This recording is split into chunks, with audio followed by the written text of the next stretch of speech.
गुजरात से परिवार समेत महाकुंभ में गंगा स्नान करने आए परिवार का एक बेटा गंगा नदी में डूब गया, जिससे उसकी मौके पर ही मौत हो गई। पोस्टमार्टम के बाद शव को घर लाया गया। परिजन इब्राहिमपुर घाट पर अंतिम संस्कार कर दिए। आपको बता दें कि यह पूरा मामला आसपुर देवसरा क्षेत्र के उदय शाहपुर गाँव का है।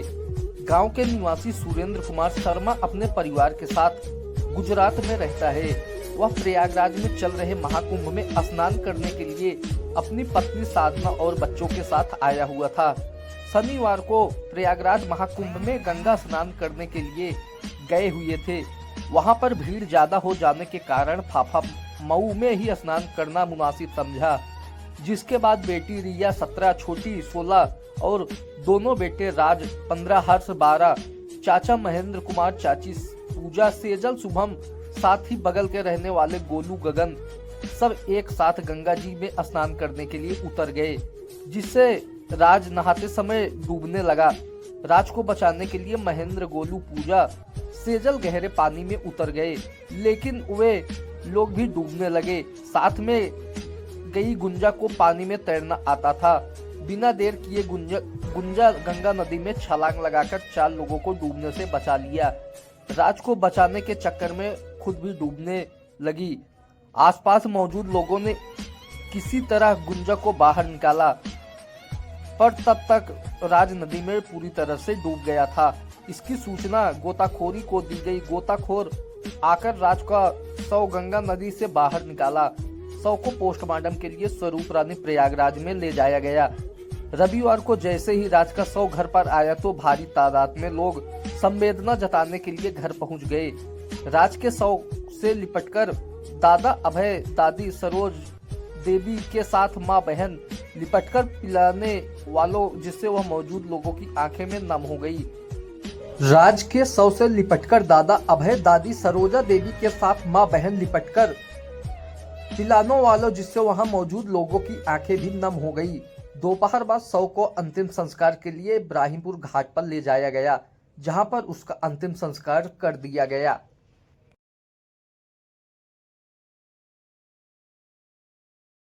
उड़ैयाडीह निवासी युवक की संदिग्ध परिस्थितियों में हुई मौत।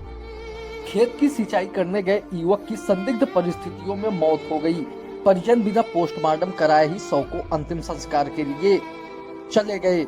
आपको बता दें कि यह पूरा मामला पट्टी कोतवाली क्षेत्र के उड़ैयाडीह गांव का है। गांव निवासी दयाशंकर ओझा का 24 वर्षीय पुत्र नारेंद्र ओझा रविवार को भोर में करीब 4 बजे खेत की सिंचाई करने के लिए गया हुआ था। कुछ देर बाद जब बड़ा भाई भूपेंद्र खेत में गया तो देखा कि नाली में नारेंद्र मुंह के बल पड़ा था। उसे उठाया तो उसे अनहोनी की आशंका हो गई। भागकर घर आया और पिता को जानकारी दी। दयाशंकर और भूपेंद्र ने मिलकर उसे उठाकर घर लेकर आए, जहां पर चिकित्सक को बुलाया गया तो चिकित्सक ने उसे मृत घोषित कर दिया। नारेंद्र भाई 4 भाइयों में से सबसे छोटा भाई था। उसकी शादी अभी नहीं हुई थी। सबसे बड़ा भाई प्रभात ओझा, उससे छोटा कर्णलव और उससे छोटा भूपेंद्र तथा सबसे छोटा नारेंद्र था। नारेंद्र की मौत को लेकर इलाके में तरह तरह की चर्चाएं फैली हुई है। इधर यह पारिवारिक तांत्रिक के चक्कर में भी फंसा था। तांत्रिक ने नारेंद्र को जिंदा कर देने की बात कही, जिससे दोपहर तक लोग तांत्रिक की क्रियाओं का इंतजार करते रहे। तांत्रिक ने जब कहा कि अब नारेंद्र जिंदा नहीं हो सकता, तब दोपहर करीब 1 बजे उसका अंतिम संस्कार के लिए परिजन धोपाप घाट के लिए शव को लेकर रवाना हो गए। नारेंद्र की मौत से मां गायत्री सफेद पूरे परिवार का रो रो कर बुरा हाल हो रहा है।